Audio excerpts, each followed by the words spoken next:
Hello everyone, welcome to AIMS Delhi Medico. Today we are going to talk about the paramedical counseling. तो आप यहाँ देख सकते हैं कि पैरामेडिकल काउंसलिंग स्टार्ट हो गया है।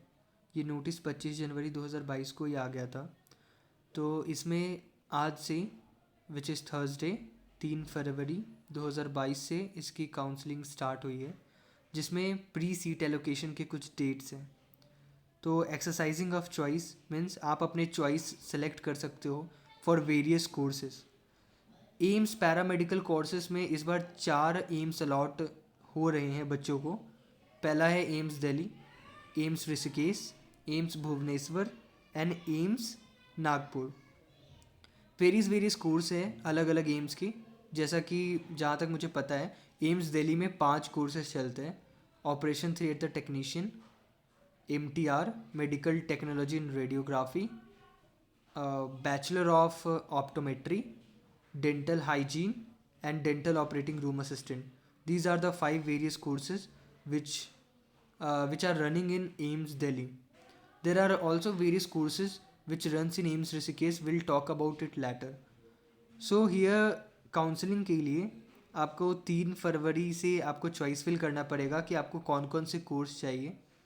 फिर इसका जो अनाउंसमेंट ऑफ सीट एलोकेशन है फर्स्ट राउंड की, वो 10 फरवरी को होगा।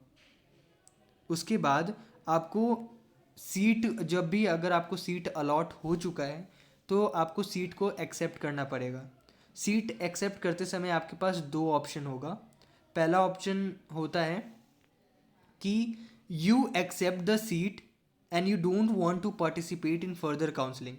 पहला ऑप्शन है कि आप अपने सीट को एक्सेप्ट कर ले रहे हो और आपको आगे काउंसलिंग में पार्टिसिपेट नहीं करना है, आप अपनी सीट से सेटिस्फाइड हो। और दूसरा ऑप्शन होता है कि आपने अपने सीट को एक्सेप्ट कर लिया है और आप फर्दर राउंड ऑफ काउंसलिंग के लिए पार्टिसिपेट करना चाहते हैं। तो ये जो ऑनलाइन सीट एक्सेप्टेंस है वो 10 फरवरी से 14 फरवरी के बीच में होगा। और 14 फरवरी के 5 बजे के बाद कोई भी अगर आप कुछ गलती करते हैं, नहीं कर पाते, तो कोई भी चीज़ इंटरटेन नहीं की जाएगी। अगर आपने अपना सीट या फिर जो भी ऑप्शन 1 और ऑप्शन 2 चूज़ कर लिया है तो आपको अपने डॉक्यूमेंट्स सबमिट करने आने पड़ेंगे। जो भी आपके अलॉटेड एम्स हैं वो 10 से 14 के बीच में सेम टाइमिंग है, सेम डेट है। जिस समय आपका ऑनलाइन सीट एक्सेप्ट करोगे उसी समय, उसी टाइम के दौरान आपको जाके अपने जो भी डॉक्यूमेंट्स हैं वो सबमिट करने पड़ेंगे। डॉक्यूमेंट्स क्या क्या लगेंगे, जैसे कि 10th और 12th की मार्कशीट होगी, माइग्रेशन सर्टिफिकेट हो गया। अगर आपके पास कोई कैटेगरी सर्टिफिकेट है जैसे कि OBC non creamy layer, SC ST के कुछ सर्टिफिकेट्स हैं तो वो आप दे सकते हैं। और ये सर्टिफिकेट आपका सेंट्रल गवर्नमेंट का बना होना चाहिए। और जो ऐसा नहीं है कि आप कभी कोई भी डेट का लेके आओगे तो हो जाएगा। जो डेट है वो स्पेसिफिक होना चाहिए।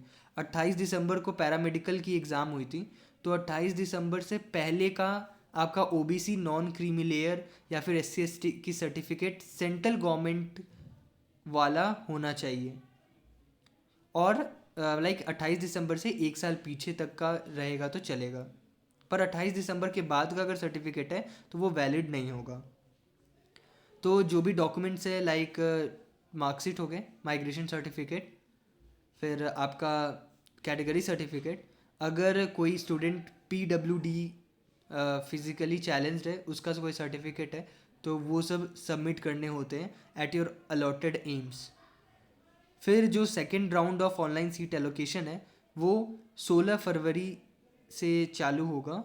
मीन्स कि आपको 16 फरवरी को बताया जाएगा कि कितने सीट वैकेंट हो गए हैं फर्स्ट राउंड ख़त्म, मतलब कि कितने वैकेंट सीट हैं फर्स्ट राउंड ख़त्म होने के बाद। उसके बाद जो 17 फेब को अनाउंसमेंट होगा सेकेंड राउंड के लिए, second round of seat allocation के लिए। फिर जो ऑनलाइन सीट आप एक्सेप्ट करोगे सेकेंड राउंड का वो 18 to 23 होगा। सेम आपको सबमिशन ऑफ डॉक्यूमेंट्स या फिर DD at allotted AIIMS 18 to 23 करना पड़ेगा। What is this DD? DD का मतलब होता है डिमांड ड्राफ्ट। कहने का मतलब, अगर कोई सर्टिफिकेट आपके पास नहीं है तो आप उस सर्टिफिकेट के बदले 1 लाख रुपीज़ का demand draft the director AIIMS new Delhi के नाम पे अपने बैंक से कटवा के वो लेके आप सबमिट कर सकते हैं अपने डॉक्यूमेंट्स की जगह पे। और अगर आपने अपना डॉक्यूमेंट्स टाइमली सबमिट कर दिया तो वो डीडी आपको वापस मिल जाएगा। और अगर आपने अपना डॉक्यूमेंट सबमिट नहीं कराया तो वो जो आपका 1 लाख रुपया जो आपने जमा कराया था डीडी के फॉर्म में, डिमांड ड्राफ्ट के फॉर्म में, वो फोरफीट कर लिया जाएगा, वो आपको वापस नहीं मिलेगा फिर। तो ऐसे कुछ रूल्स बनाए गए हैं। सो गाइज, इसको बहुत ही ध्यान से, अगर कोई भी चीज़ आप करने जा रहे हो तो उसको बहुत ही ध्यान से पढ़ना और समझना। तो ये तो कुछ डेट्स हो गए जो पैरामेडिकल काउंसलिंग के लिए थे। Now let us move on to the number of seats. तो अगर हम नंबर ऑफ सीट्स देखें तो जैसा कि मैंने बता चुका हूँ कि 4 एम्स है, दिल्ली, भुवनेश्वर, ऋषिकेश एंड नागपुर। तो दिल्ली में ये 5 कोर्स चलते हैं। Bachelor of optometry, bachelor of optometry में टोटल 24 सीट्स हैं। फिर bachelor of medical radiology and imaging technology, जिसे आप MTR बोल सकते हो, इसमें 11 सीट्स हैं। फिर bachelor of science in dental operating room assistant डोरा, ये एम्स दिल्ली में 2 सीट है। Bachelor of science in dental hygiene DH AIIMS Delhi, इसमें भी सिर्फ 2 सीट है। Bachelor of science in operation theatre technology OTT AIIMS Delhi, इसमें 6 सीट है। तो ये 5 कोर्स एम्स दिल्ली के हो गए। Now going on to AIIMS Bhubaneswar. पहला जो है वो मेडिकल लैबोरेटरी टेक्नोलॉजी MLT, जिसमें 13 सीट आते हैं।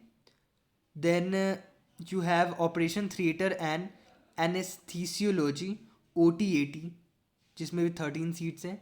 मेडिकल टेक्नोलॉजी इन रेडियोग्राफी, जिसमें 13 सीट्स हैं। Medical technology in radiotherapy 7 seats. Bachelor of science in anaesthesia technology 10 seats. Bachelor of science in urology technology 2 seats. Bachelor of science in perfusion technology 2 seats. Bachelor of science in nuclear medicine and technology 2 seats. Bachelor of science in radiotherapy technology 5 seats. These all are of AIIMS Rishikesh. Bachelor of Science in Sleep Technology 2 seats. Bachelor of Science in Respiratory Therapy 4 seats. Bachelor of Science in Neuromonitoring Technology 1 seat. Bachelor of Science in Orthopedic Technology 1 seat. Bachelor of Science in Medical Laboratory Technology, you have 24 seats. Bachelor of Science in Dental Hygiene, only 1 seat. Bachelor of Science in Dental Operating Room Assistant, only 1 seat. Bachelor of Science in Medical Radiology and Imaging Technology 10 seats. अब नागपुर का 2021 से ही start हुआ है, जिसमें 2 course आते हैं। Bachelor of science in lab technology 10 seats. Bachelor of science in emergency medicine technician 10 seats. तो अगर देखा जाए तो टोटल हमारे पास 176 सीट है जो अलॉट किए जाएंगे टोटल, जिसमें अनरिजर्व्ड के कुछ सीट्स हैं, फिर OBC नॉन क्रीमी लेयर के कुछ सीट्स हैं, SC SCT EWS और जो फिजिकली चैलेंज्ड बच्चे हैं उनके लिए। तो जैसा कि हम जानते हैं अनरिजर्व्ड के लिए 76, OBC के लिए 47, SC के लिए 27, ST के लिए 11, EWS के लिए 15 और फिजिकली चैलेंज के लिए 3। तो ये नंबर ऑफ सीट्स थे पैरामेडिकल काउंसलिंग के। Now there are some information. अब ये इन्फॉर्मेशन में क्या है कि जो रिज़ल्ट आया था, अब उस रिज़ल्ट में जिसका जिसका रोल नंबर उस पेज या लिस्ट में था, उनको बेसिकली करना क्या है कि लॉगिन करना है अपने पोर्टल पे। वहाँ पर एक काउंसलिंग लिंक होगा, उस पर जाना है। फिर उस पर जाने के बाद आपको फर्स्ट टाइम रजिस्ट्रेशन करा रहे हो उस पर क्लिक करना है, अपना रजिस्ट्रेशन ID इंटर करना है। फिर आपको पासवर्ड जनरेट करने के लिए बोलेगा, तो आपको 2 पासवर्ड जनरेट करने पड़ेंगे, मीन्स कि कंफर्म पासवर्ड और अपना पासवर्ड डालना पड़ेगा। फिर आपका रजिस्ट्रेशन हो जाएगा। फिर आपको लॉगिन करके अपने चॉइस को एक्सरसाइज करना है। जो जो चीज़ आपको चाहिए, जो मेडिकल कॉलेज चाहिए और जो कोर्स चाहिए, उसके अकॉर्डिंग आपको चॉइस फिल करना पड़ेगा। फिर डेट्स जैसा कि मैं बता चुका हूँ कि कैसे कैसे आपका सीट अलॉटमेंट होगा, कब आपको जाके सीट एक्सेप्ट करना है और कब आपको डॉक्यूमेंट सबमिट करने हैं, ये सभी दिया हुआ है यहाँ पे। और जैसा कि मैंने पहले बता चुका हूँ कि दो ऑप्शन होंगे, accept the allotted seat and do not wish to participate in further round of seat allocation, and option two, accept allotted seat and want to participate in second round of seat allocation. और एक चीज़ ये कि आपके पास refuse the seat का option नहीं होता है। अगर आप काउंसलिंग करवा रहे हो तो ध्यान से करवाना, अगर कोई सीट आपको अलॉट हो गई और वो आप एक्सेप्ट नहीं करते हो तो आपको 1 लाख का फ़ाइन लगाया जाएगा। ये मैंडेटरी है कि अगर आपको कोई सीट अलॉट की गई है तो आपको वो लेना ही है, और अगर आप नहीं लेते हो तो आपको 1 लाख का फ़ाइन लगाया जाएगा। ये रूल है। फिर ये सब नोटिफिकेशन है, लाइक आप कैसे कर सकते हो। प्री सीट एलोकेशन में क्या होगा, फर्स्ट राउंड में आपका रिजल्ट आएंगे, ठीक है। आपको मार्किंग कैसे करनी है, चॉइसेस कैसे सबमिट करने हैं और लॉक कैसे करने हैं उसके बारे में। फिर आप यहाँ देख सकते हैं कुछ फ्रिक्वेंटली आस्क्ड क्वेश्चन कि कैसे हम प्रोसेस कर सकते हैं।